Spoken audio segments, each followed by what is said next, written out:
Okay, so let's go ahead and take roll call. Councilmember Waring, Councilmember Seekings, I see you out there. Dan Batista, I see you. Mr. Warner, Doug Warner, are you on yet? I do not see Doug. He said Bob? he couldn't make the call. Okay, he did say that. Okay. I see Bob. Good morning, Bob. Mr. Green, I don't see Mr. Green on yet. Susan, I see you. Welcome. Cashin, I see you. Welcome.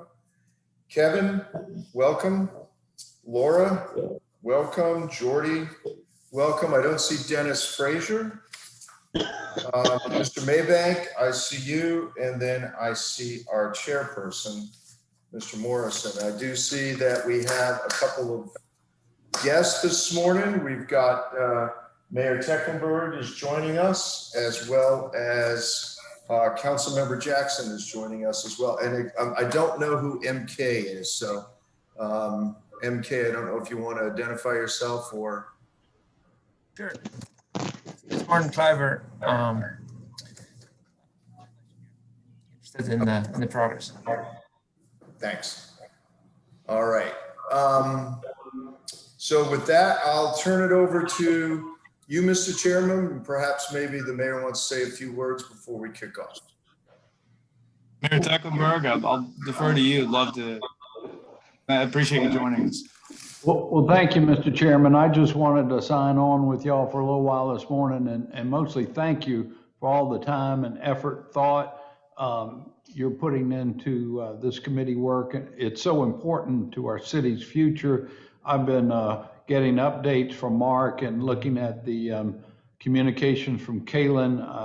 I think you've had some remarkable information brought to you. And as I said, I can't think of anything more important if you look down the road 50 or 100 years to be thinking about this and how we're going to protect our city. So just thanks, everybody. And I'm glad to be with you this morning and listen in. Thank you very much for that. And we couldn't agree more on all fronts. We certainly appreciate it. And, further to that point, we had our first meetings of our working groups this week. So our first agenda item is to go through working group reports. And so, with that in mind, a lot of this was kickoff and introductory on the working groups, but we, I think, created a few and had a few pretty neat actions that have come as a result. With that said, I guess, Susan, you're first on my screen, so you drew the straw to be first as far as giving a report. Would you mind? I think there's some pretty neat updates from the communications working group. Would you mind giving those updates? I'm happy to do that.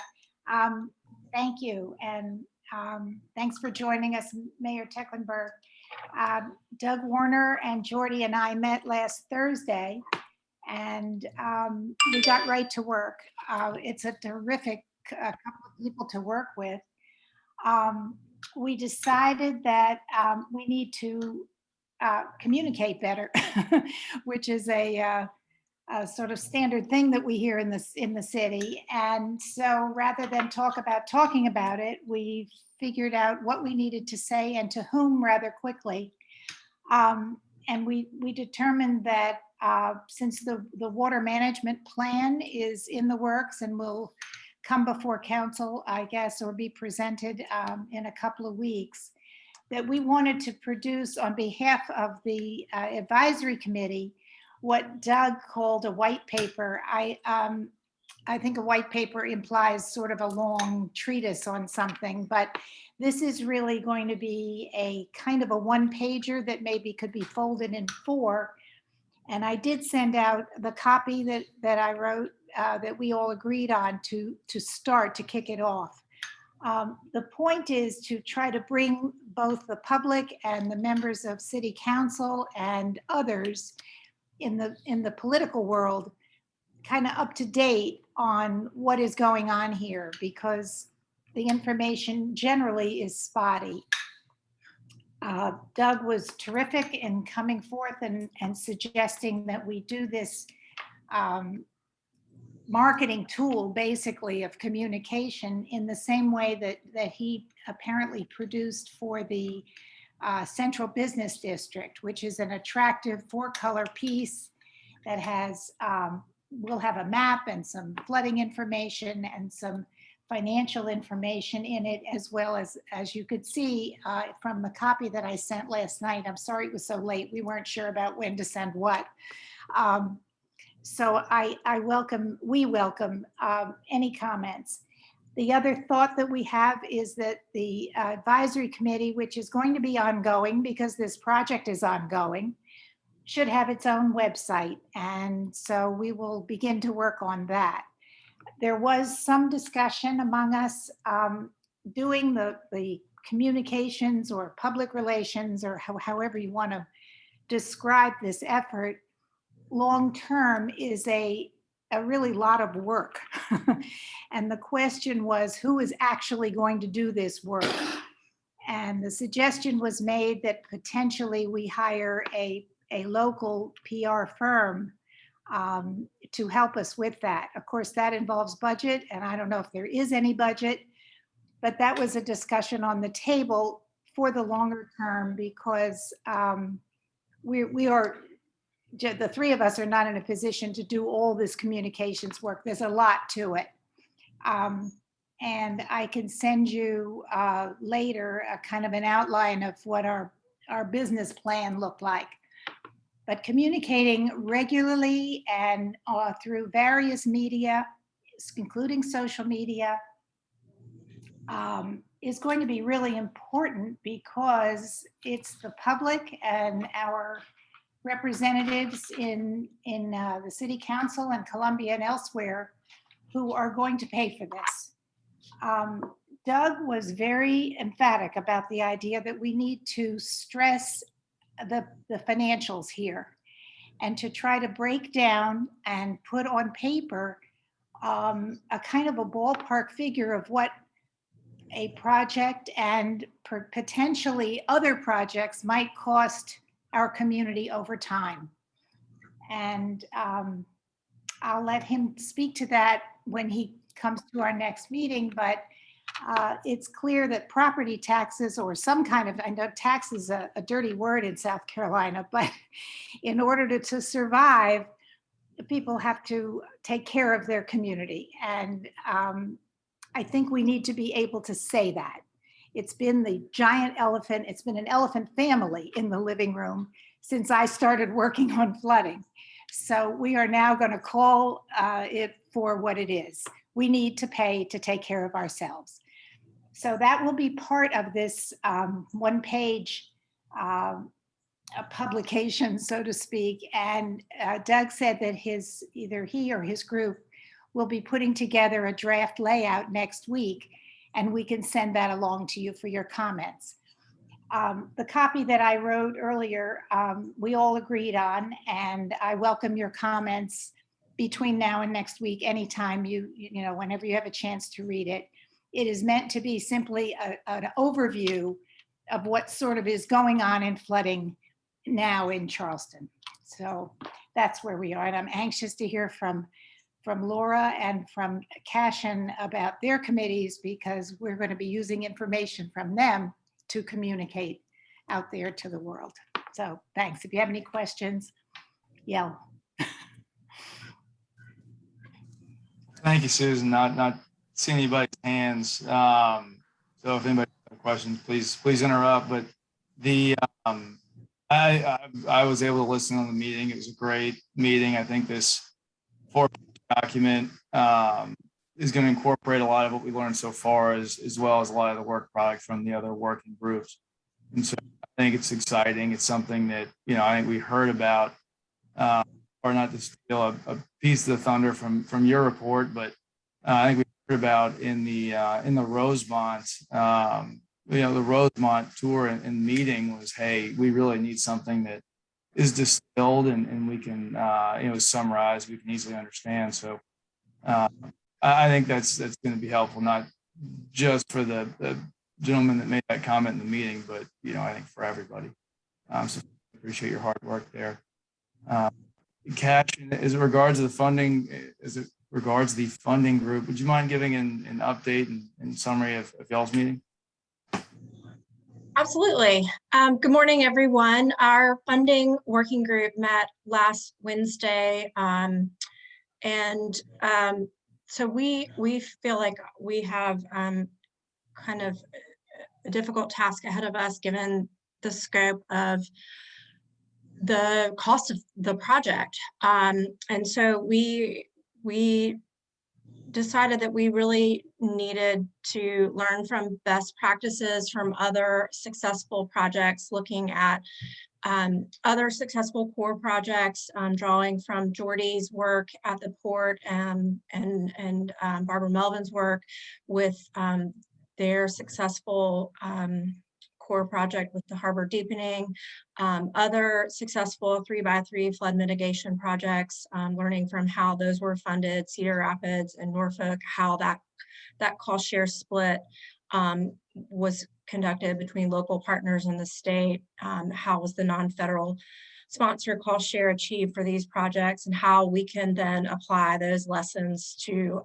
Charleston perimeter protection.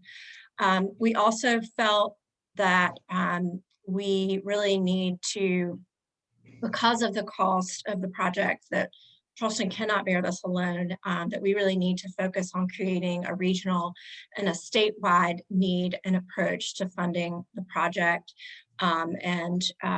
We needed to mirror successful past regional infrastructure projects in the way that they were funded, such as the Ravenel Bridge and Charleston County's school district's bond program for school construction, and sort of creating this, regional and statewide economic importance for the project, tying that to jobs, commuters who rely on the peninsula for work, the regional tourism impact, the peninsula's role in economic development, the peninsula's medical importance to the region, and starting to initiate discussions with local government leaders and legislative delegation on the project. We also talked about some potential funding sources within the city, Charleston County, and then through the state as well. And we would like to engage with the city in a follow-up discussion, and have requested through Kaylin and Mark, a follow-up meeting with the city CFO or her representative, because we wanted to learn a little bit more about municipal bonds and how the city typically funds capital improvement projects. And so we've sent some dates out that our working group is potentially available, and we're just waiting to hear back.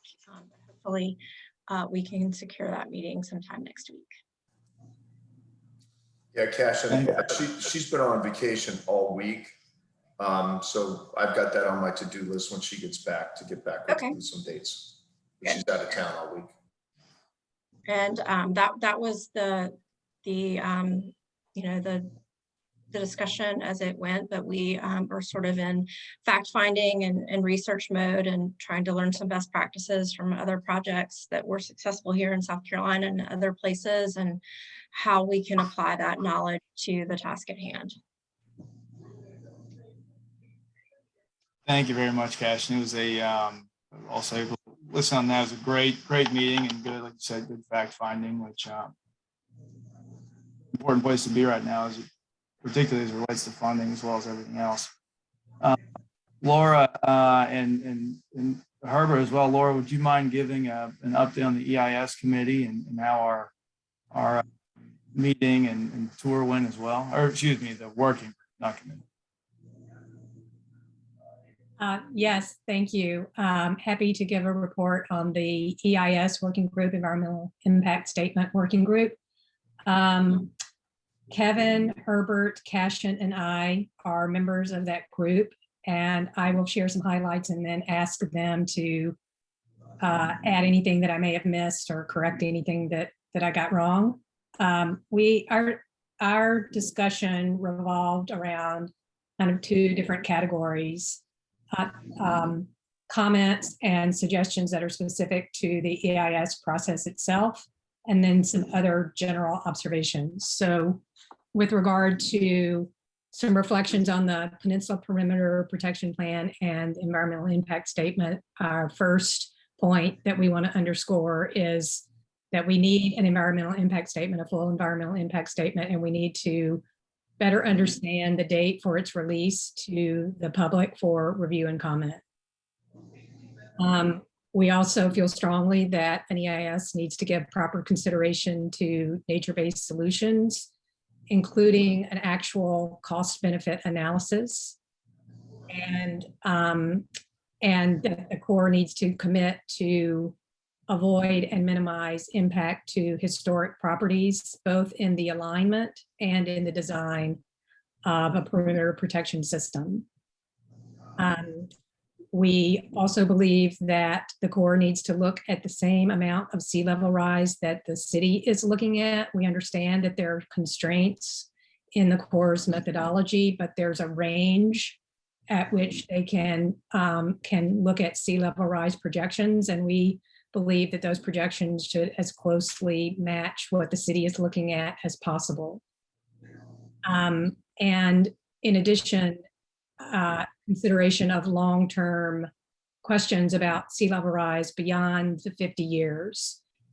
We also had discussion about just in general, the long-term, beyond the lifespan of the 50-year projection, and also what are long-term maintenance costs? How is it being designed for beyond 50 years? And then final point related specifically to EIS is we need to see the modeling for impacts, not only to the peninsula, but also areas beyond the peninsula. And when we met on Friday for our walking tour in Rosemount, the Corps talked about this a little bit. I know that that is in the works and we're eager to see it. So then I'll just share a few other, they'll echo some things that we've already talked about from other working groups that are just more general process needs and clarifications. First is to have a better understanding of the timing. Specifically, something that the committee can use to clarify timing for the Army Corps' work, for city actions, and for the role of this advisory committee. And Mark, thank you for sending a timeline. So it's something else that we talked about when we were together on Friday. So that's really helpful. That being able, you heard me at the last meeting, an important part of good process is understanding timing and having clear expectations. So that's very helpful.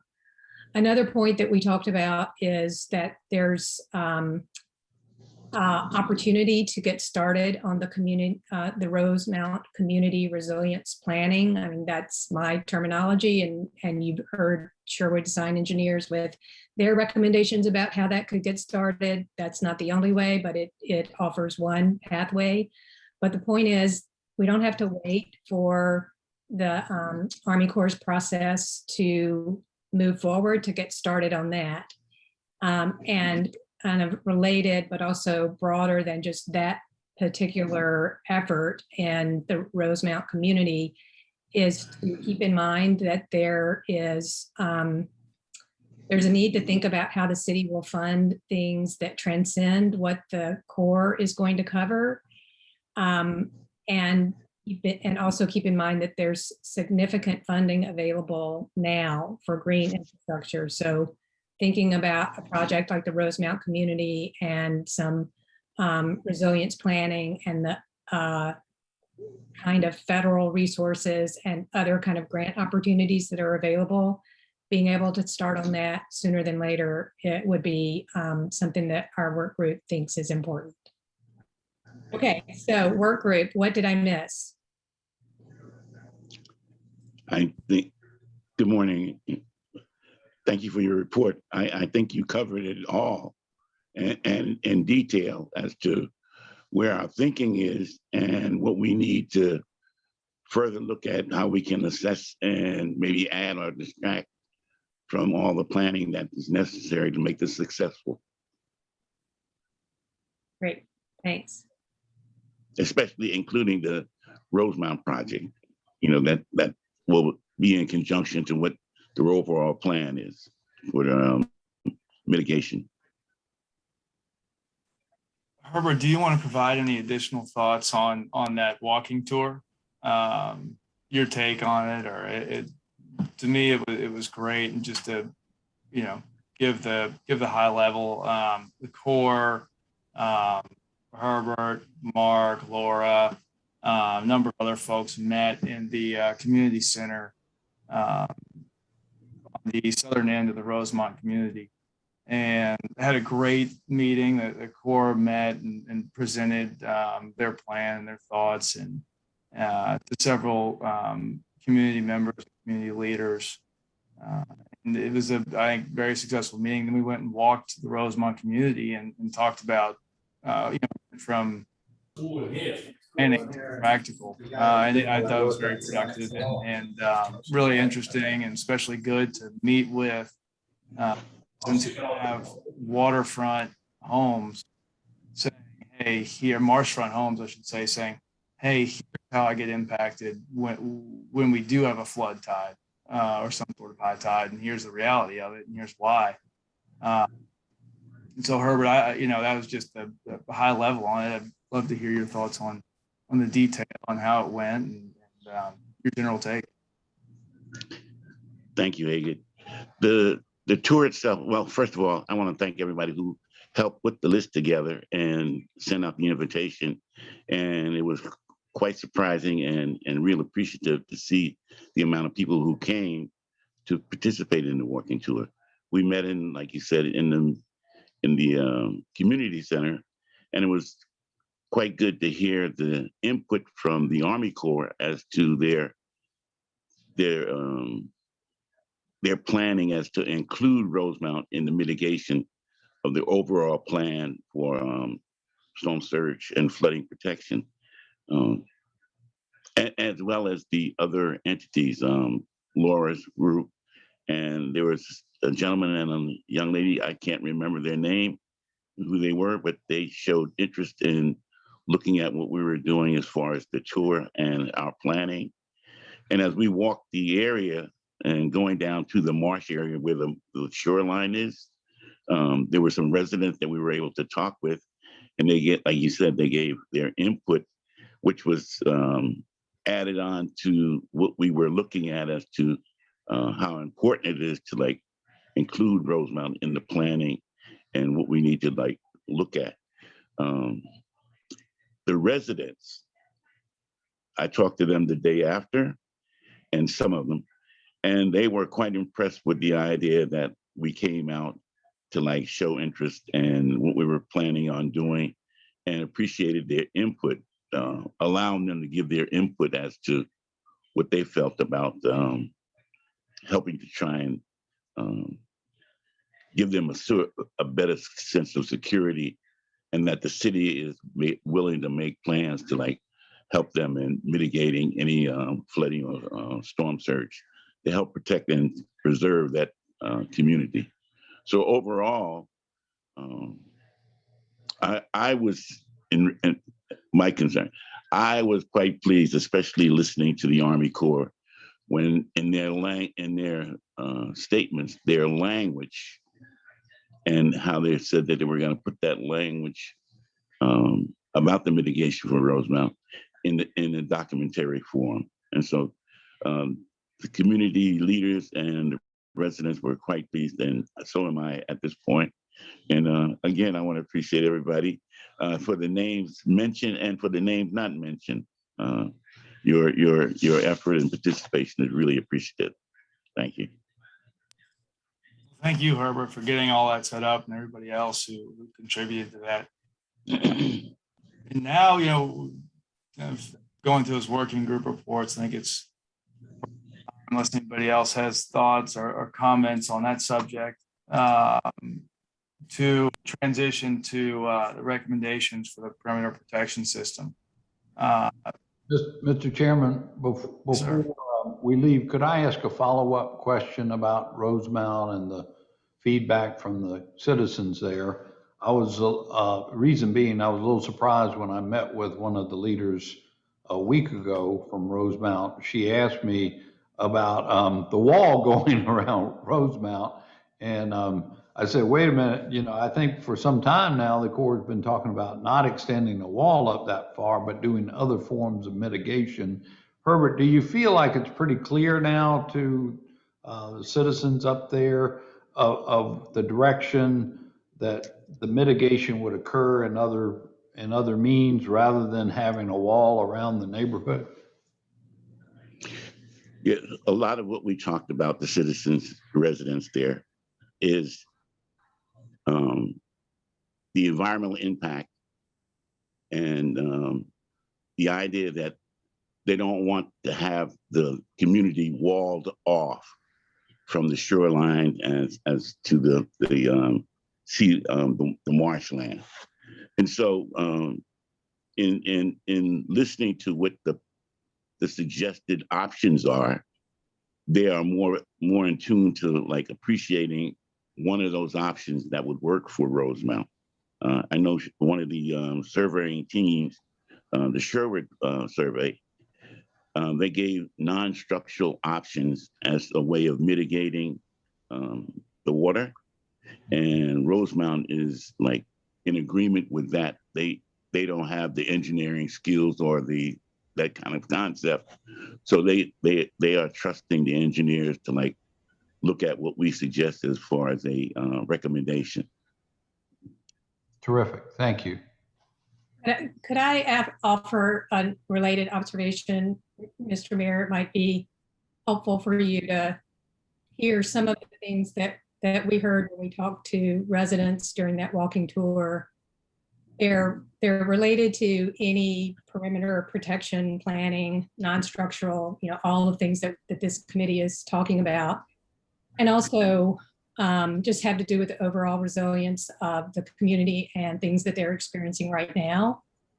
We heard from more than one resident who is experiencing frustration because there've been some road improvements, some repaving that has changed the way the water is flowing. And there's a lack of understanding, lack of clarity about whose responsibility to address that. Is it the city of Charleston? Is it North Charleston? Is it the county? Is it the state? You know, there's a lot of confusion about that. There was also a situation where some residents went out and built a dock, but they didn't have the right permits, but they didn't know who to talk to or how to get them, you know, so there's a real lack of kind of awareness and ability to connect to the right governmental processes with the kinds of real-time situations that they're facing right now. Understood. And that's often the case when you talk about roadways because, you know, county, state, no funding to the city. That's not an uncommon concern or misunderstanding. Thank you. Great. Well, thank you for that clarification, Mayor Tecklenburg, and the question. Certainly appreciate that, and Herbert and Laura as well. So with that said, I'm turned over to Mark to kind of walk through the email yesterday. I know everybody hasn't had a chance to review it, and maybe some have and some haven't. Mark, if you wouldn't mind giving a quick background what's there, and then we can launch into the discussion. Sure, thank you, Mr. Chairman. So because number one, I've wanted to do this, but I got a lot of requests from members of the committee, and we've been working diligently to find ways to get this information out ahead of what you see in the timeline that I sent you. What you have, what I sent yesterday, is the draft document that is relates to the city's input to the report. So it's really important to draw a distinction there that we as a city, the non-federal sponsor, we have to comment on the report. Okay, we have the opportunity to do that. There are some cities in the country that didn't do that, and I don't think that worked well for them. And we as the city of Charleston, we've taken a very involved approach in working with the Army Corps of Engineers And so what you see in front of you is reflective of the amount of involvement that we've had, including this committee. So those comments are preliminary drafts. They're ahead of the release of the draft plan, which the draft plan is being put together right now. I know that for a fact. And so we needed to get a placeholder in for the city comments, in particular in the areas that we wanted to comment about. Specifically to Laura, your point, and I think it's a valid one. Kayla and I sat here the other day and looked at all the different timelines, city and Army Corps, and our head just was spinning trying to figure out how we put it all together. So the timeline that I sent you is the result of that effort, and hopefully it provided some clarity. But I think the big one is that the Army is right now putting together the draft plan, and keep in mind it comes from all over the country, and they have one group that just sits and writes it, and then it gets sent out to everybody for review. They will send that report to NOAA on 3 September and 10 September. We will see that draft report. That'll be made public. That will start a 45-day comment period, just as we did in the past. And that will be an opportunity for all of the public, all of the groups, including this group and the city, to provide additional comments as they see fit. Now, of course, the city has plenty of opportunity to comment throughout the process, being part of the working group. And on 25 October, I put 26 down. I checked with them yesterday. It's actually 25 October. They'll stop taking comments and they'll publish the final report based on those comments. I do want to say, as best as I understand it, Laura, you asked the second question and I want to answer it. The EIS and the draft report are going to be one and the same. Those topics about the EIS will be addressed in the draft report. So you will see the first discussion on those EIS topics on 10 September. That's the best I understand it, and I ask that question often. So I will keep asking it until I get clarity on that. So back to the second document that I sent you, and I would love if any of you have comments about how I can make the timeline better, please send them to me. I will try to do that and send them back out. Yes, Susan. I understood earlier that the EIS was sort of a separate process and that it was to have its own special comment period. Again, when I asked the question, I think it's going to be the same timeline.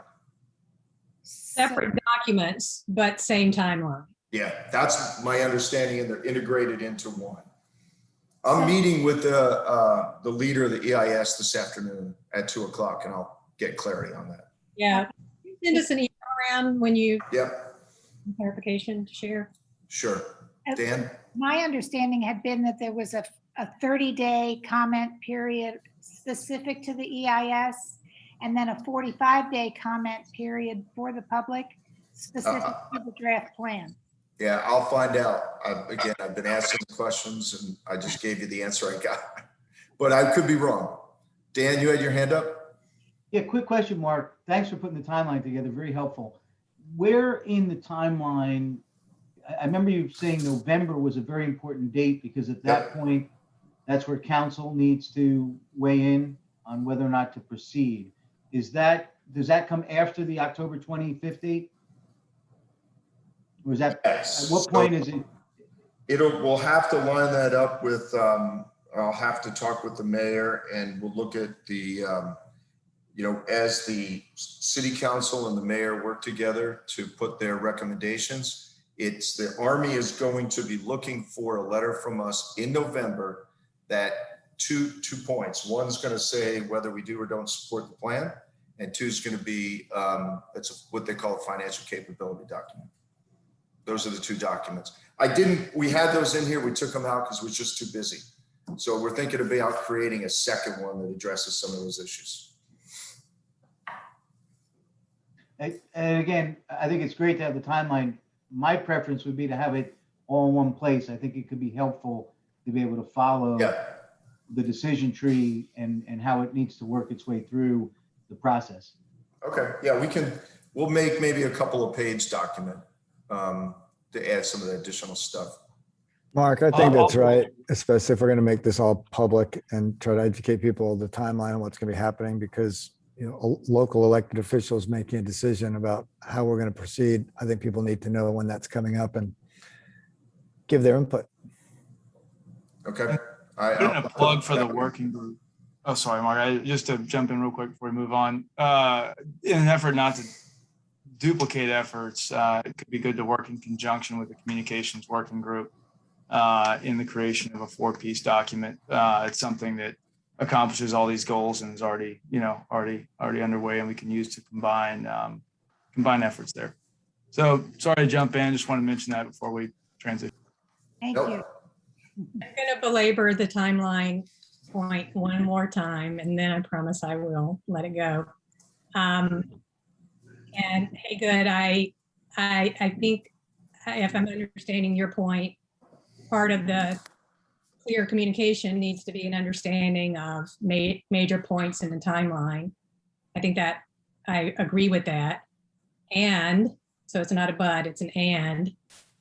I think a more detailed, more granular timeline for this committee's purposes, and maybe it's a Gantt chart or something that helps us understand the layers of what's going on. So if you got the core with its deadlines and markers, you've got the work that this committee is doing, you've got the work that the city is doing, and I understand not everything is nailed down, but there's some major moments like November where we know something important is going to happen. So if we could have I think that more is better in this instance. So don't worry about it getting too busy. I think we need the information so that we can understand how we can best contribute to progress. Now I'm done talking about timeline, I promise. Okay, if we're done with timelines, I will move on to the draft comments, preliminary draft comments. And what I said in the email and what I'll ask you to do is respond directly to Kaylin and I. That just helps keep things very, we understand who sent us what, and we've been doing that on all of the input. We also have a meeting scheduled on August 5th with all of the city department heads where we're gonna actually, see if there's more comments from city departments that they've already had one chance to go through it, but we don't want to take this lightly.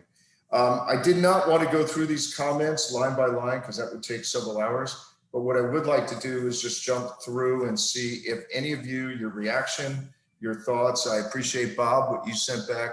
But generally, I think it would be important to hear from this committee before I go and take these comments and go ahead and share them even more broadly with members of the city staff and members of city council, what your overall reaction was, and then also any specific areas that you think we should maybe focus on that are not in here. And again, anything that maybe you feel differently about. You got your hand up. I do. I just wanted to say at this point, first of all, thank you for pulling all that together. I think one of the things that's been missing in our discussions has been a focus on the various presentations that we heard a few weeks ago and what items in those presentations the various members of this group might be interested in pursuing in conjunction with the Army Corps. They were terrific presentations. We had a lot of information coming to us, but we've never had a chance to discuss it. And I know there's a deadline for this document, but if we could take some time at some point before we finalize this to figure out which items in the Sherwood presentation or what Alan Davis said or a variety of other people, what are the specifics in those alternatives that we would like to pursue as a city? Bob? If I could, sort of building on that thought, we're doing comments ahead of seeing the updated proposal. What might be very useful for this group and also the public and elected officials is to see a cause of change. I mean, a lot of people put a lot of work into understanding the specifics of the initial proposal. So a cause of change, something, relatively succinct, but what has changed? I brought up the example of the berm off the high battery. That was now excluded. What was the rationale? Who supported that? What were the implications from the financial landscape? So that kind of navigation aid to let us move forward from the base case, which was the original proposal, to what we're commenting on without really knowing what's included. Yep. That's, sort of kind of problematic. But understanding the genesis, who proposed the change, what was the rationale, financial implications, does this group support, does the city support, what are the circumstances? I think that would help communicate and elicit, support and sponsorship. Thanks. Yep, good comments. And you're right, it's challenging working on these couple different timelines. I can get you all those answers. I could even answer some of those right now, but I think what we'll do is, in the interest of just keep moving on, maybe save that for another day, or Bob, you and I can talk offline or whatever, but. No, I think it's important, Mark, for that to be a new foundational understanding for everybody. Yeah. What has changed? Why has it changed? Do we like it? Are we pro or con on it? And then that would equip and inform people during the comment period to take a position. Yeah, I'll talk with the Army about putting that together. I think that I have not seen the draft plan, but hopefully something like that's in there. A summary of the changes through optimization. I can tell you they're being driven by the environment. They're being driven by economics are the two areas that are really driving, and then the historical preservation and cultural piece. So everything is kind of wrapped up in the EIS is what's driving is what drove optimization as well as costs. Yeah, Susan. I think there's some sense that the public comment, some question as to what the impact of public comments have been, because people were encouraged to send in these comments, and there were 500 of them or something, and then we don't know what happened. They landed in a dark hole, and we don't know what happened to them. And I guess I'll go back to my initial thought, which was when the initial plan came out, there were these marvelous alternatives that people spent a lot of time on putting together and so forth. And they're just kind of hanging out there. And we don't know how they might relate, or is it realistic to think that some of those things may be included, or are all of them betterments? I think we need to understand that better. Okay.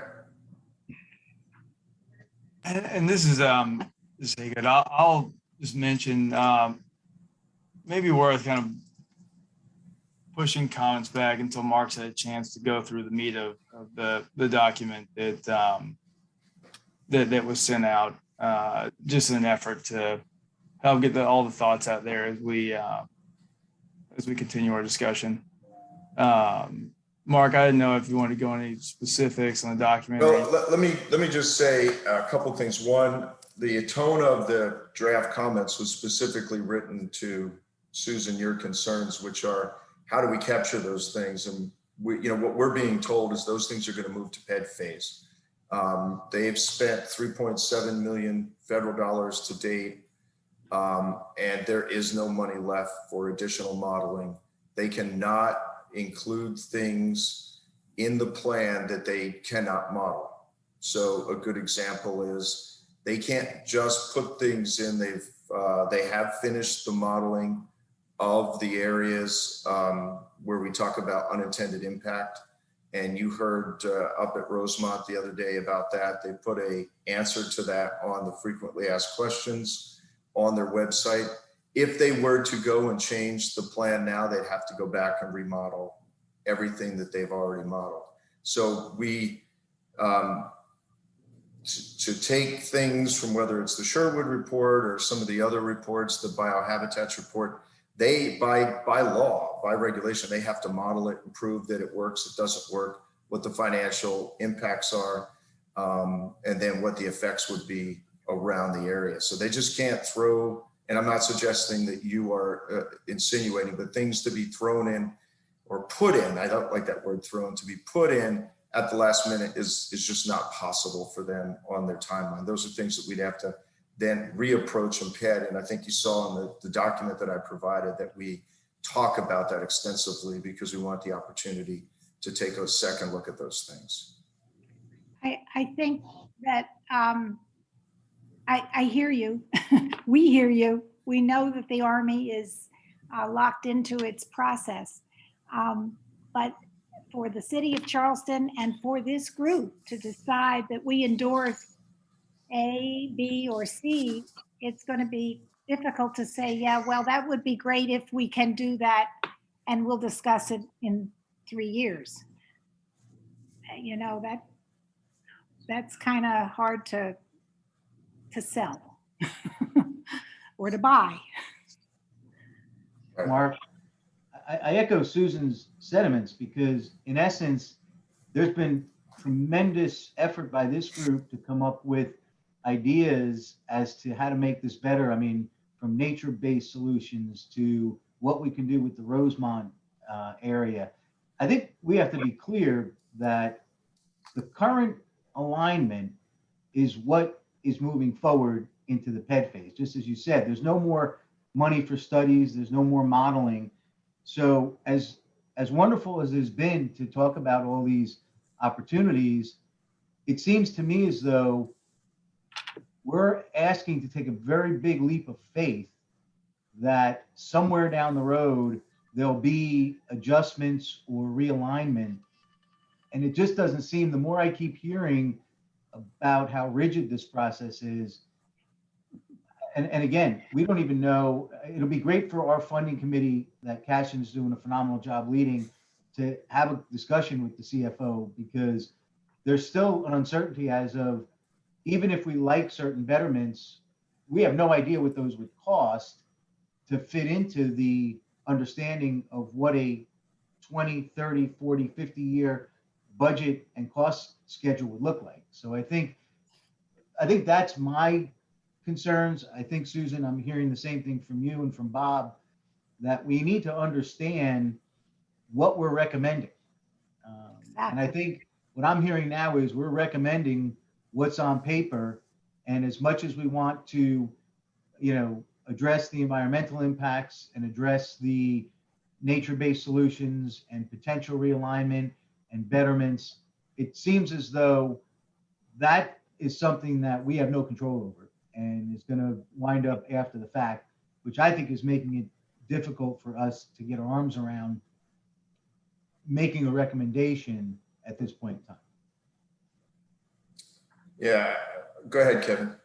Well, just to expand on that, we can't be the first community to have experienced the rigidity of this process. And I'm just wondering if there are learnings from other communities that have gotten into the PED phase and have subsequently been able to adapt their plans according to community interests and desires, that would illuminate what that map looks like for us after November. Yeah, well, that's a great question. And that was actually the focus of our session we did over the Keeping History Above Water. We brought Norfolk in and Miami, who hasn't started yet. But I actually had a really interesting meeting last night with a gentleman in town who's associated with the work that's going on in Cedar Rapids.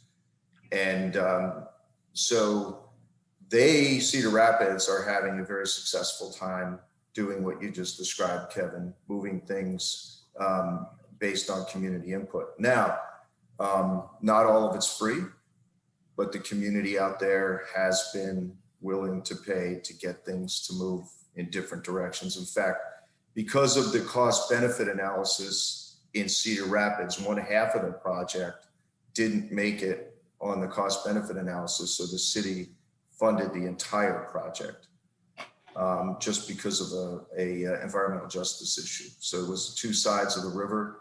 The Army Corps found, and again, all of this is my understanding. I would invite you to look at their project online, but the Army Corps funded half of it, the half that had a strong cost benefit analysis. And then the other half the city took on as a locally preferred plan, funding the majority of it. So they are doing that, and I will see if I can get somebody from Cedar Rapids maybe to come and talk to this group. I think that might be helpful for you to understand how the PED process is moving forward. I do talk to Norfolk frequently, and they are going back and forth. It's a give and take process through the PED process. There's no question about it. And what's the best approach through PED is something that we, as a city, will need to work on over the next year or so. So those are all good points and questions. Ma'am? I did attend that conference, and I heard again and again the Norfolk people and the Miami people say that it's critical to continue to, as it were, badger the Army Corps about our preferences. Because even though they have a timeline for comments and this and that, we have our own timeline and our own preferences. And so I think we need to really figure out what we're going to stress and then stress it, no matter what all is going on with the Army Corps. Mark, was it Cedar Rapids you were telling me about that actually took on more of the design phase at their expense, so to speak, as part of their contribution, and let the Corps respond to it rather than the other way around? That's correct, Mayor. So in Cedar Rapids, they actually hired the design and engineering firm to design their parts of their city. I think I shared some of those slides with this committee earlier that I had gotten from Cedar Rapids, but there's some great work out there. But you're right, Mayor. They hired the design firm, and then their firm went and designed the wall to Army Corps standards, shared it with the Army, got the thumbs up, thumbs down. It's above the cost that we had originally thought because you've added these betterments. This is what the cost of the city is going to be, negotiating back and forth, and then you proceed. I think that's what I think we put together in this document, is that we as a city would like to proceed in the same fashion. It just seems to me when I heard that option that it addresses some of this discussion here right now that would put us quite a bit more in the driver's seat, basically. I think that's right. When in the process would we do that? Well, all of this is very preliminary, but I think if City Council approves a water plan, that would be the start of it right there. And then you would not want to go out and hire a design firm until after, one, you have a signed report in August of 2022. So again, back to the timeline, you would not want to begin designing something until you know you've got a signed report. Then you would want to work with the Army and find out when they planned on asking for their first round of money for the first year of PED, and that would be the appropriate time to do it. You wouldn't want to go out and spend and commit a contract ahead of, one, having an approved report, or two, having the federal government being committed to paying for it. Because it's all going to be, this is our cost share. This all goes to our cost share. But then this goes back to Dan's point of what are we signing, what kind of report we're signing on to without knowing what it's going to look like. Well, yeah, and that's been they've not been shy about sharing that when we get to PED phase is when you actually get the final product. I don't think we want to go, I think it'd be a hard sell, let me say that, to go out and design an entire wall on our own dime, and then see if we could get the government to pay for it. I think we'd have to, the smarter thing to do is to work side by side with them as we move forward. Councilmember Seeking, you had your hand up? Well, and I've got really super unstable internet, so if I lose you, I apologize. But it seems to me, I mean, and just listening to this conversation, the cautionary tale of Cedar Rapids is if we want to be in the driver's seat, we got to pay to do it. But you're never really in the driver's seat if you pay to do it, because you've got to design back to the report that the Army Corps of Engineers finalizes. What happens when we went out and hired our own design team, paid them a bunch of money, and they said, well, we think there's some problems with this Army Corps report. We want to do something different. So I think we just need to make sure we're clear on what the lessons of Cedar Rapids are and what they aren't. I just, in listening to this, I have some concerns about waiting to get down the road and then saying, well, we can be in the driver's seat if we go and hire our own design team. Hey, Mark, can I just thank you, Councilmember Seeking, make a quick thought on that. So just to play this out, say conceptually, we're fairly explicit in the comments saying, you know, that the alignment's not acceptable and for a variety of reasons, and we need to work through. How does that play out going forward as far as the Corps' reaction to that, knowing that, you know, we don't have exact knowledge on how that could work out, or, you know, we may not, I should say. What are your thoughts on how that works out? You're asking me to project the future and speak for another agency, so I prefer not to go down that road. But what I will say to you is this. These projects are competitive to be funded throughout the country, as we've said a couple of times. And the way that I early on asked, you know, one of the things I asked the committee was to ask those three questions. Do we need this? Do we need a perimeter protection in the city of Charleston? And if so, is this, can we work with the Army to do this? Because that's the way you're going to get 65% of it paid for. And if not, and then what would we need to do to make it acceptable? And then if not, what would the city do on its own? We now know about what the cost for this is going to be. We have a very good idea. 4 years ago, we had no idea what the cost for something like this would be. We now know about how high it needs to be. We know about where it needs to start and stop. We know the implications of, you can't just do this incrementally around, you've got to do it in large sections, because if you do it incrementally, you could cause more harm than good. All of that's been modeled and studied. We now know how much we're protecting and we know who we're protecting. So to answer your question specifically, if we were to go forward and say we don't support the alignment, I think you would have a difficult time from Army Corps leadership saying, well, why would we go forward with this plan if they don't support it?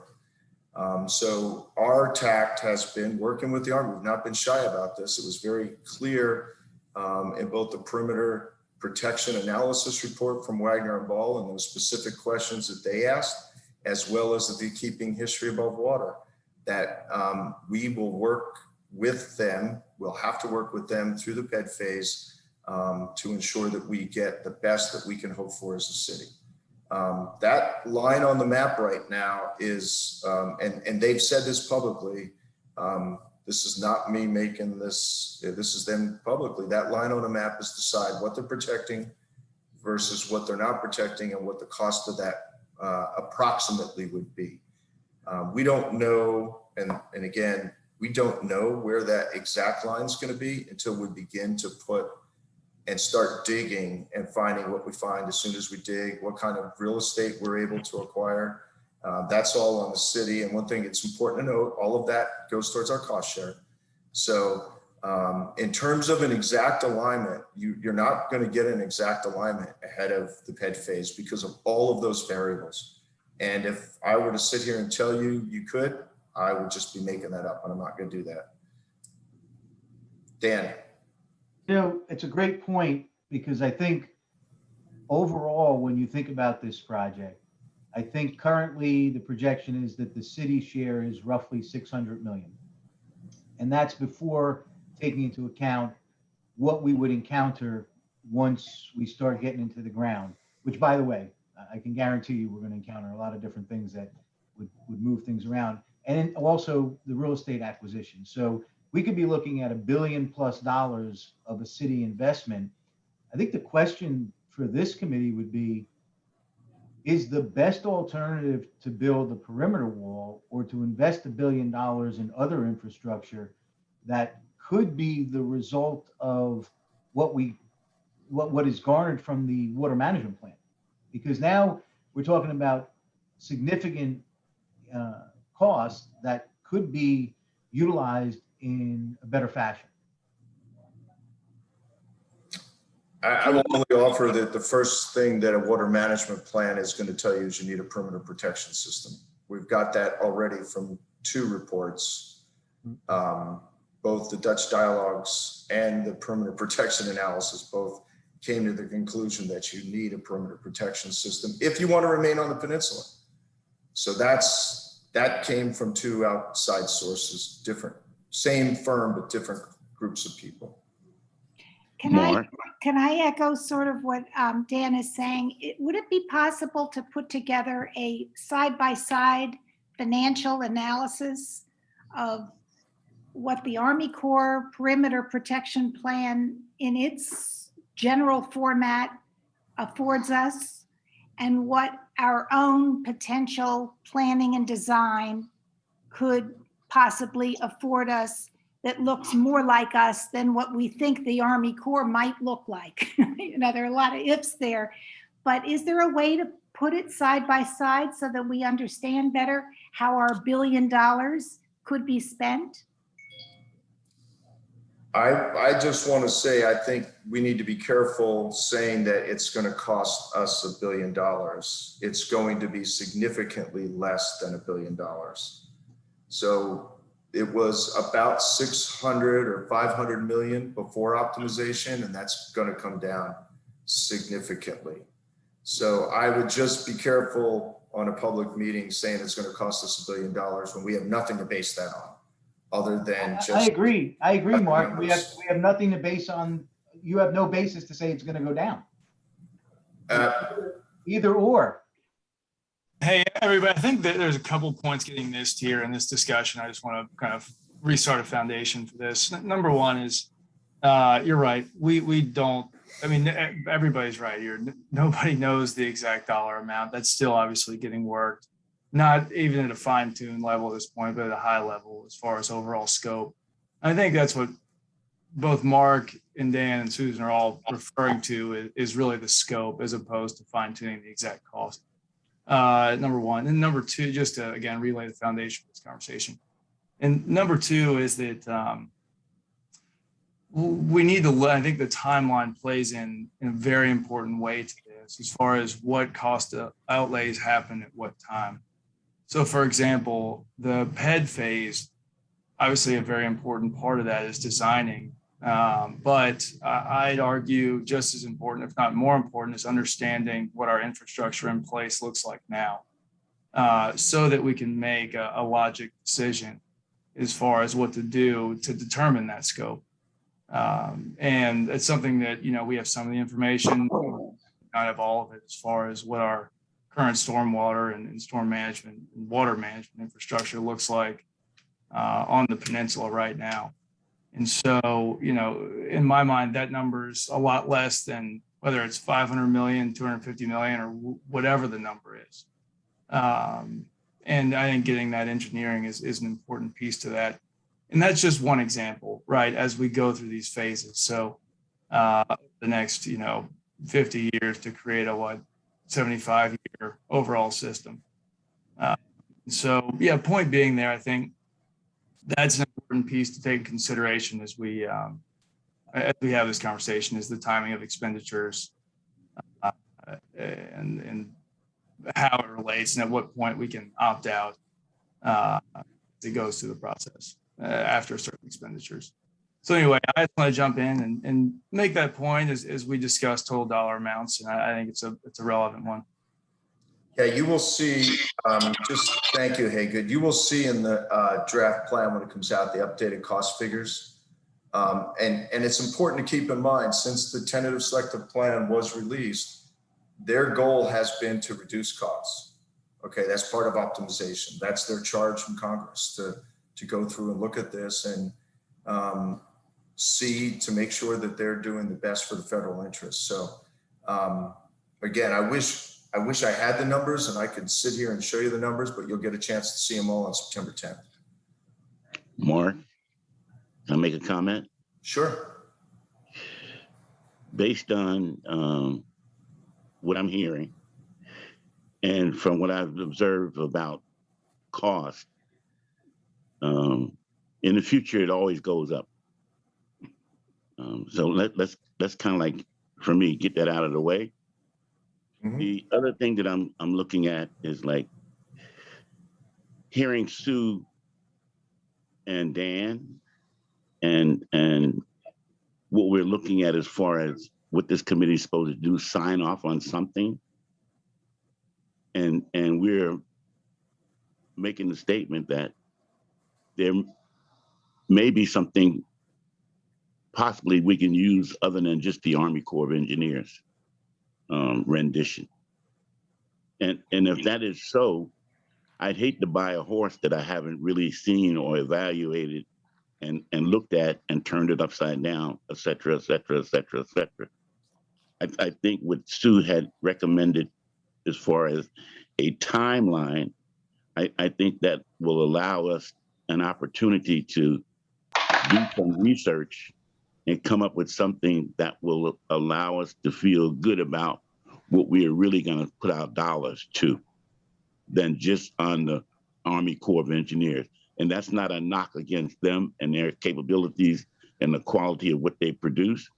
It's the idea that we are looking at our monies, our future, and the objective is like their objective is to safeguard the city. So they don't have to be, and I hate using this term, they don't have to be right. So I think we will be shortchanging ourselves if we don't look at what was presented by Sue, Councilman Seeking, and Dan, and me right now, and possibly other members of the committee, to like take a look, see at alternatives. And even if we were to like lose the Army Corps or get them in a dither, I believe that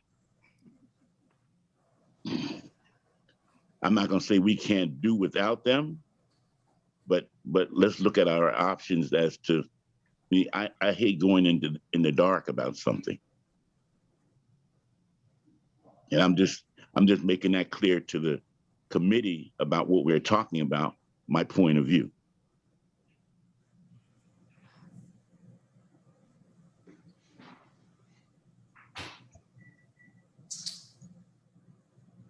Okay, thank you, Herbert. Any other comments?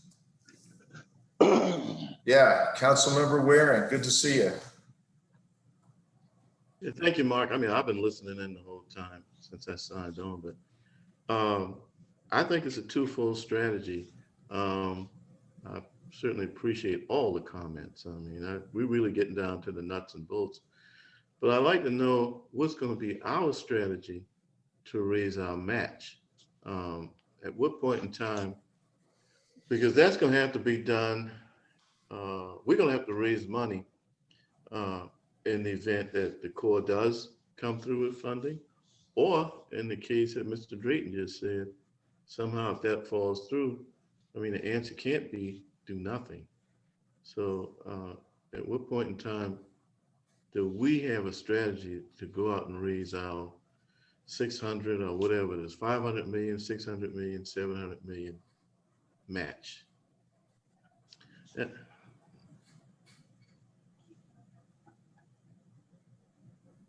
I guess that's a question for the mayor, if he's still on.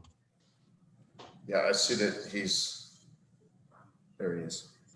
Well, I'm still on, and Okay, good. Cashman gave a report earlier about conversations they've been having, including what Cedar Rapids and Norfolk and these other 3x3 projects have been doing to achieve their match. And I heard that, but I was asking about our strategy. yeah, well, we certainly, I recognize we're going to have some local match from our city. we're going to have to leverage that. Even at 35 cents on the dollar, we're going to have to leverage that with help from other levels of government other than the federal government, who is paying the 65 cent. I mean, there's some things we already have in place that you know about, like our stormwater fee. I think one approach, and Cash, and I don't know if y'all talked about this at the committee, but I've asked our planning department to go ahead and use the consultant that helped us put together the municipal improvement district proposal for Johns Island to think about a municipal improvement district for the entire peninsula of Charleston, and what kind of revenue we could reasonably generate for our local match. I do believe that the city of Charleston's match towards this project, if it occurs, should include citizens from our entire city, but also I think reasonably an extra chip put in by those who on the peninsula who derive the most benefit from the project long term. So that's why I'm thinking that perhaps a municipal improvement district would be a good way to approach that.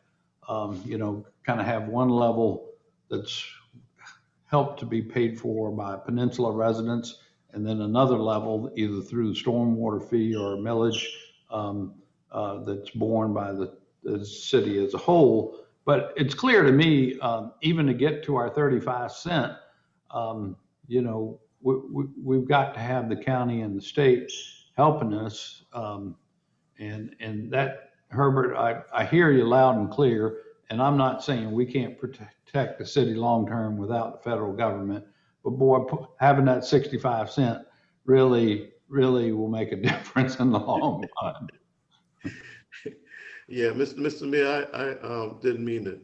I'm not trying to put you on the spot. It's just that when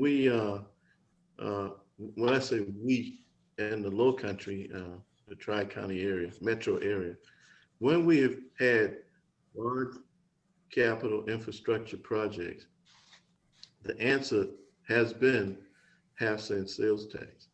If you go to the Ravenel Bridge project, and obviously if you go to 526, or if you go to the infrastructure to replace, I don't know, 60 or 70 schools, how many schools in Charleston County did we rebuild or substantially renovate? It has been through that sales tax option. So that the broadness of approaching the dollars where everybody chips in, not just the property tax owners, or putting one portion of the city, in this case the peninsula, against another section of the city, or us against them. It's not until we all push in the same direction that we're going to raise $500 million match or something like that. So I think that's something that sooner rather than later, I mean, the business district, I mean, that's one of the options if you want to look at it like that. But I think we need to get to work on that part, I think sooner rather than later, because right now it's just so many question marks on that and we don't have a definitive answer. Right. Well, I concur, and that's one reason why I've asked them to go ahead and start working on some numbers from that concept.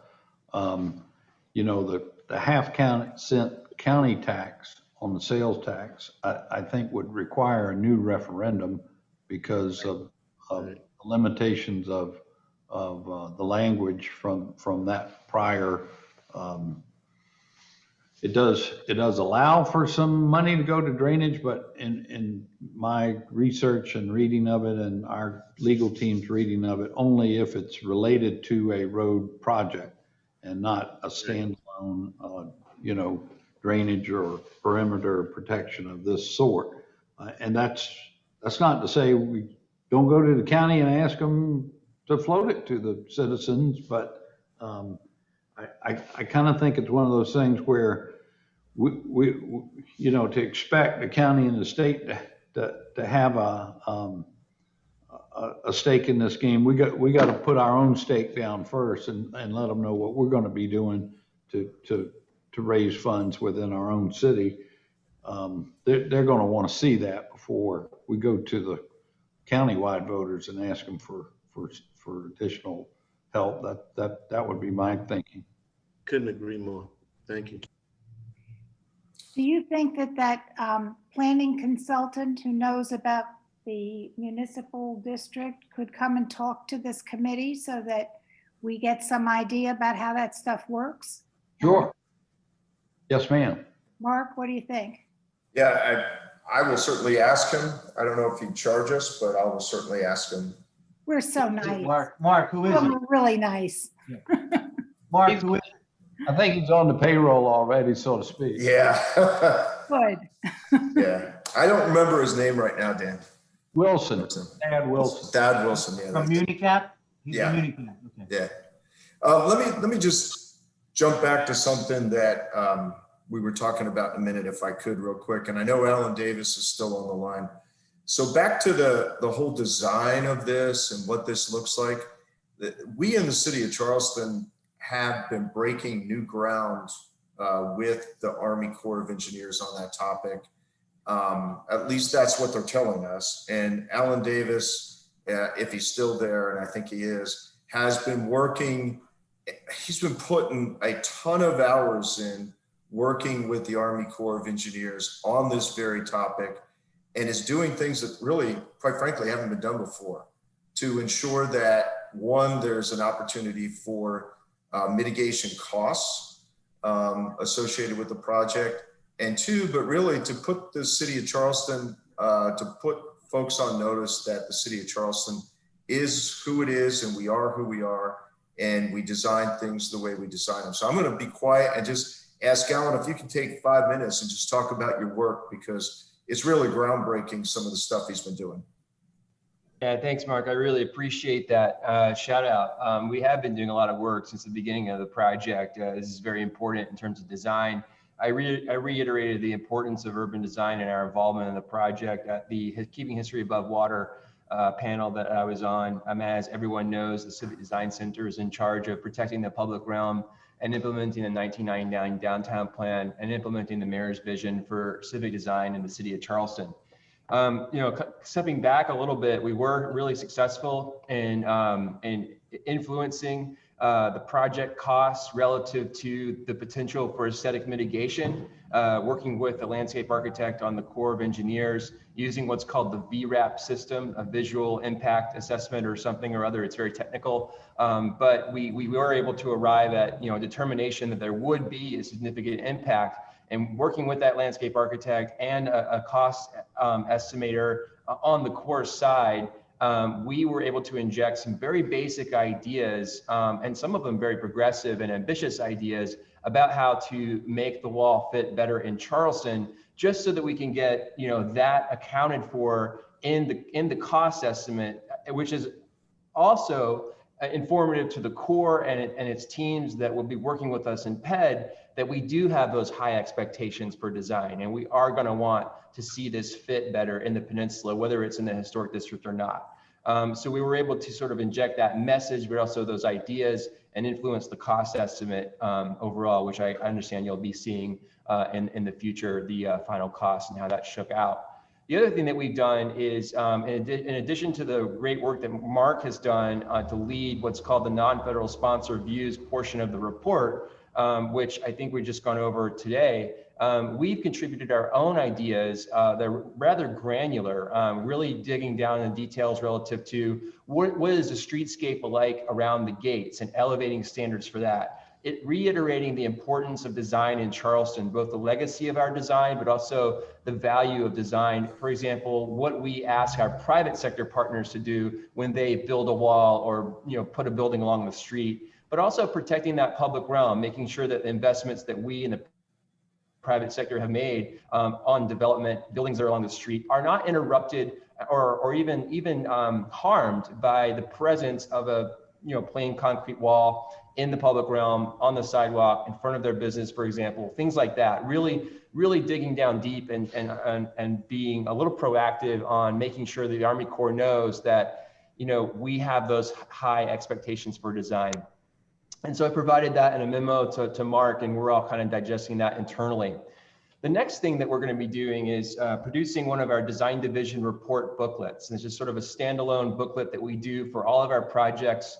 If you go on our website, you'll see we've done those for Sam Rittenberg Boulevard and Avondale and Northbridge Gateway, places like that. We often produce design reports. So like everybody, like a lot of others that have come before us, we'll also be producing a report. But the difference is, I think, that we've incorporated all of the great, or as many of the great ideas as we think are viable from those previous reports, and are creating sort of a composite, right? So the Army Corps has this menu of options to look at various design alternatives and alignment alternatives once we get to PED. And that's the name of the game, is to make sure that when it's time, the Army Corps and the PED, the team that's going to be working with the city in the PED phase comes in ready to go, and knowing that we have those high design expectations. We're going to want to work on all of those design details, and to basically bring the A game when it comes to putting this thing in the city. And that would really kind of put our involvement at a standstill. We'll be involved in the integrated water plan. Certainly, we'll be involved in other things that prepare us for PED. Ideally, there would be a downtown plan in that time.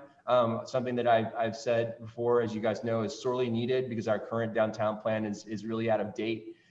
So we'll be involved at that level in the interim, and certainly when PED comes, we will be just as involved as we have been in the project along the way.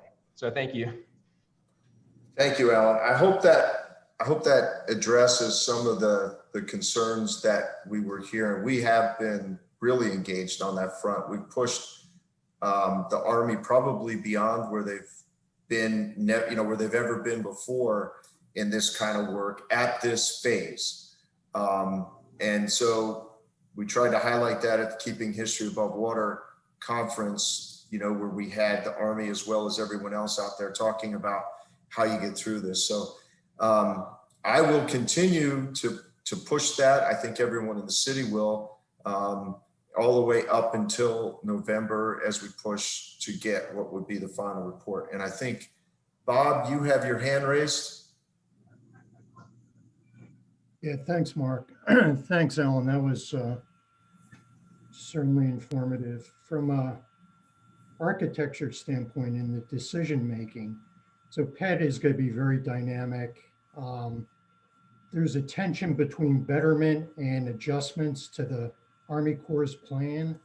What is the protocol for that? When does the Army Corps' project get locked down from a dollar and cents standpoint?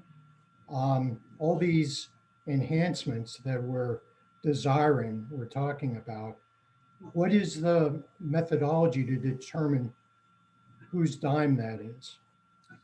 Yeah, that's a great question. And a lot of the work, I believe, okay, so I haven't been through this yet, but a lot of the work that Alan's doing right now is to push a lot of that to the Army's dime, okay, under what they call the visual mitigation impact column. Hopefully we'll get a chance to see that, or we should get a chance to see that when the draft report comes out. That was the hope. So in PED, as I understand it, and again, I've not been through it, but this is, I understand it, and asking a lot of questions. So I'm going to use Lockwood Drive as an example. So Lockwood Drive right now, our discussion with the Army and from city staff is that Lockwood Drive looks a lot like the low battery. Okay, so if you look at the low battery as it sits today, that is the vision that we commonly share, us and the Army share together for what Lockwood Drive looks like.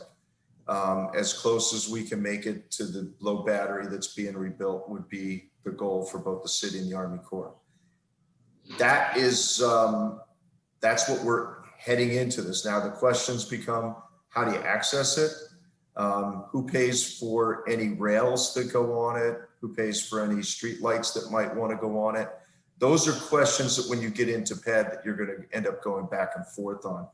We have said over and over again that for us, this has to be, to the extent that it can, as much of an amenity as we can make it. We just don't want a wall to close off the water from coming in. If we can make it an amenity, make it part of our city, make it something that people can then, what's the term Alan uses? It kind of activates the perimeter of the city, maybe even in ways that it's not activated right now with some of these amenities as we put it together, and at the same time protect the city. Those are things that we're working on, but Bob, to your specific question, a lot of that is worked out when we get to Ped Face. They have a dollar amount per foot of wall, and that's how they do their cost estimating. And then the work that Alan's been doing is actually looking at mitigation costs that would add to that in specific areas. Have I got that right, Alan? Yeah, that's right. I just want to remind everybody, since we are local government, we are beholden to the taxpayer's dollar, and we want to, be the most efficient that we possibly can with that dollar, right? So if whatever bucket of money, saves us, whatever bucket, mitigation, betterments, or recreation that these relevant design improvements go into, we're going to be seeking the one that, saves the taxpayer the most money, but also achieves the highest benefit for the public realm of the city. So we're looking at all of that, and we're going to be looking at all of that, especially in more detail in the PED phase. Mark, I'm glad you brought up Lockwood. Lockwood's a really, I would say that of the entire perimeter, everyone has been the most interested in Lockwood overall. It's gotten the most attention. It's really honestly an easy target to look at and say, well, it floods on a regular basis. What are we going to do about it? And how does that relate to a street? And of course, as you said, it would be a great opportunity to extend our battery system around the peninsula. The work that Sherwood did was really great, Wagner and Ball and others.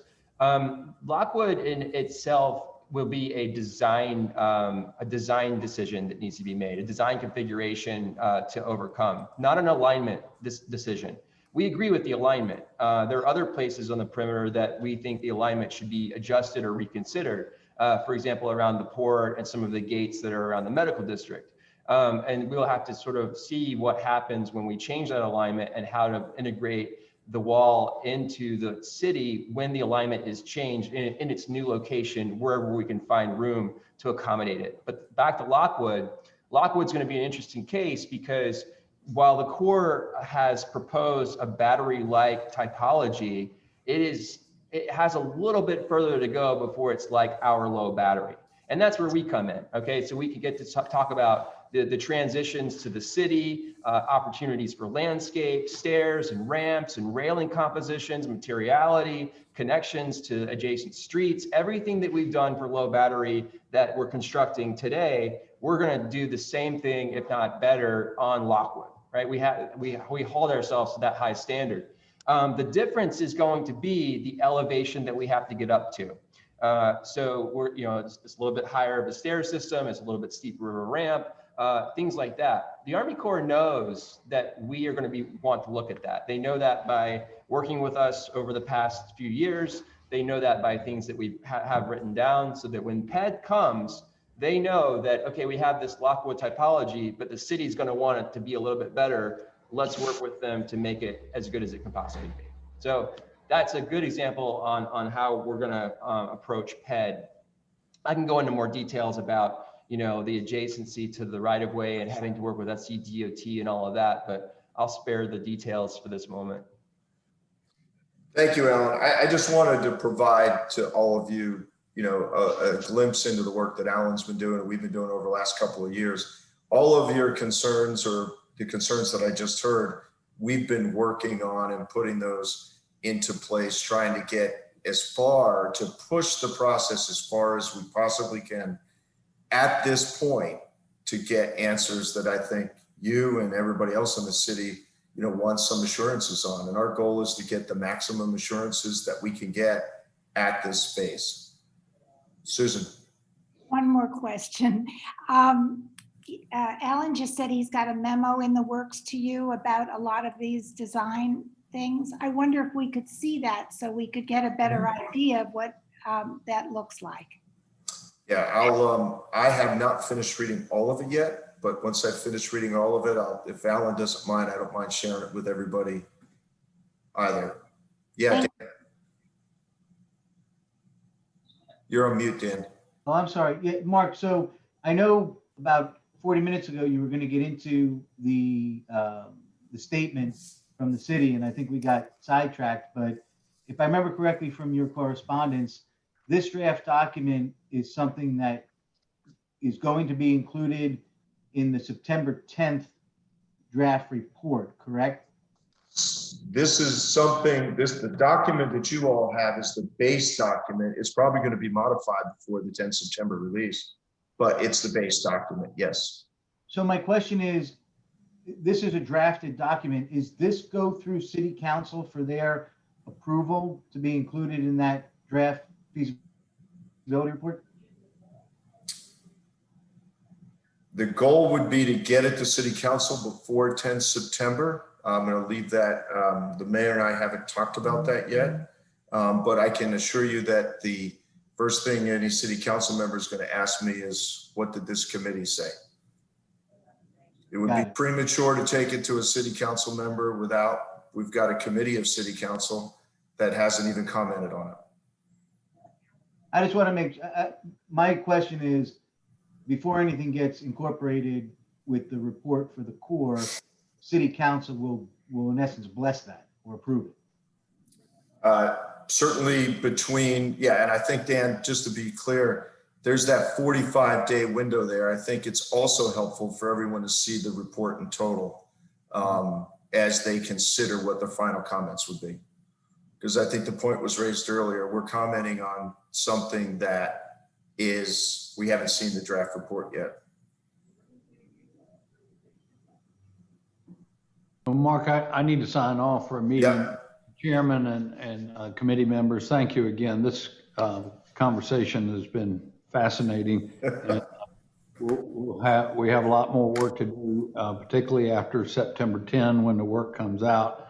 I have been hearing y'all with the comments about a leap of faith and going into the dark and all like that. But listening to the other comments about the method that they've used in Cedar Rapids and hearing the design work that Alan and his team have been working on, I do think we're going to get it to a point, I'd certainly like to think, where I'm not saying there won't be some leap of faith, but it won't be as big as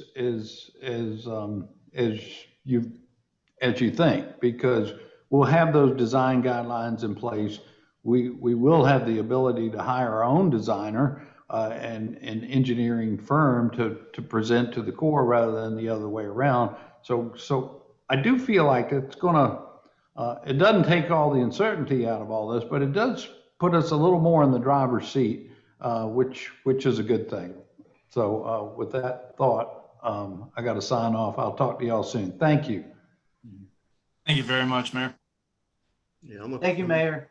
So Mark, I think that if Alan's still on, what I'm hearing is it's great that we'll have some guidance on a design document, but clearly, Alan, there's a difference between adjusting scope on design and realignment.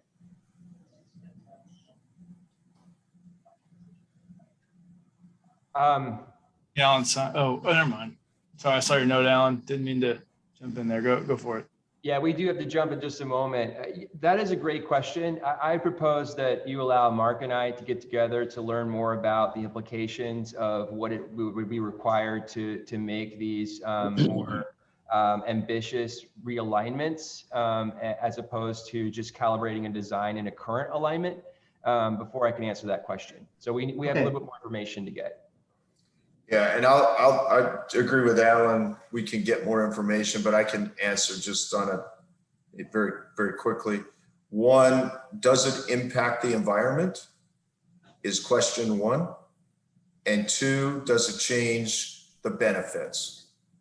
Is number two. And then of course the cost.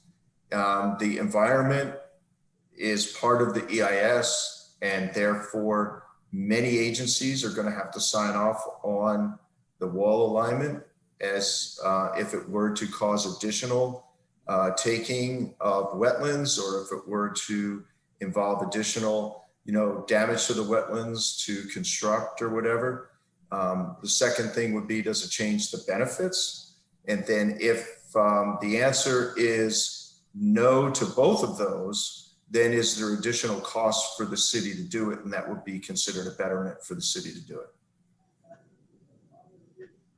But those first two things, we cannot reduce the amount of protection that we provide, because that's what the Army and Congress are going to sign off on, the amount of protection. So we could not take people out of the perimeter protection that are currently inside of it.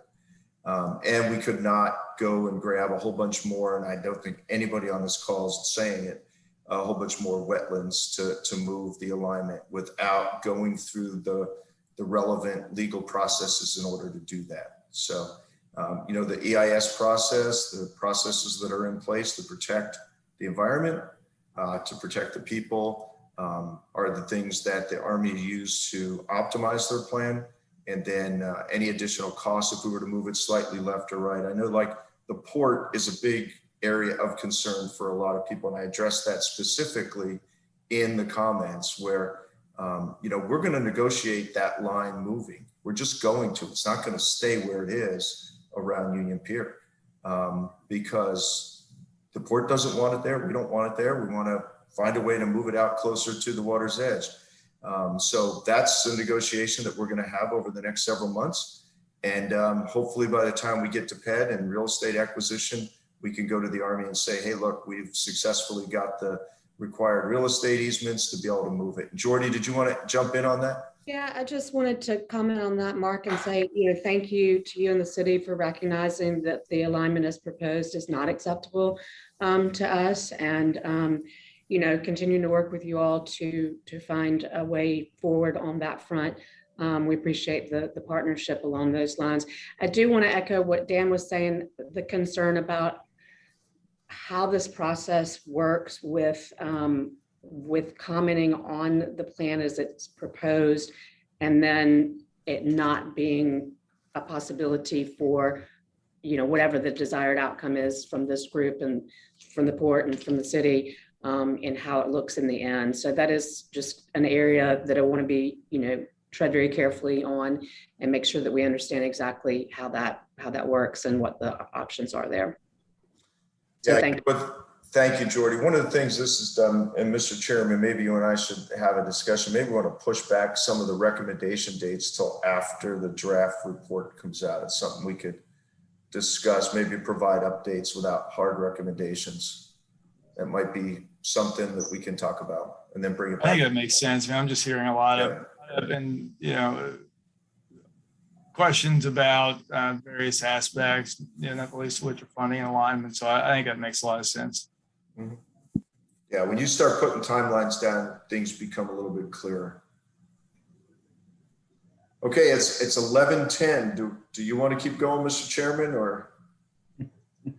No, I think our time frame. I certainly appreciate everybody's time today and comments, and I think it's. Hey, Laura, go for it. I know we're trying to wrap up, and I need to go as much as you probably all do too, but I have real uncertainty about the August 17th committee chair provides update. Are we going to have another chance to talk before that date? I want to make sure we're all clear and comfortable with what that report looks like. Yeah, and that's not a hard and fast date. That's just one we put on there. We could move that as well. I think that's what Mark was referring to earlier, is regarding the timing of updates. But in any event, we can nail that down, and we'll have obviously another one of these between now and then, and can make a final call then.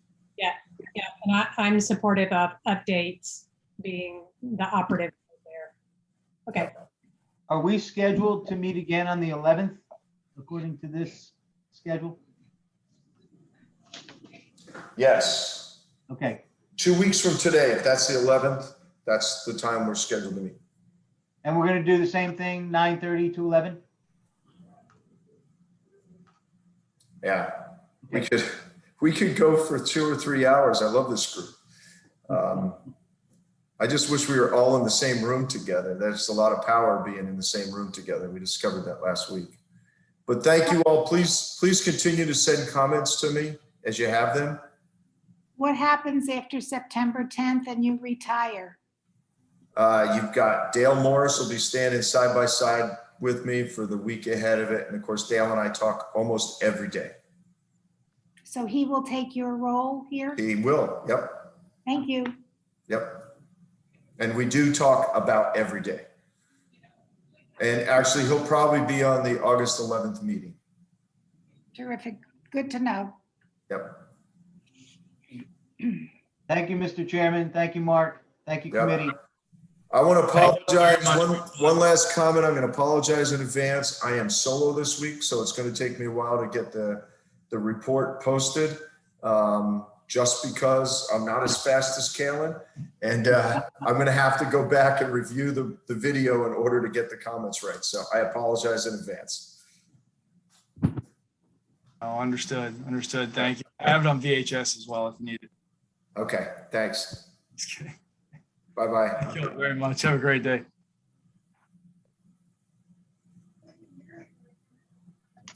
Have a great day, everyone.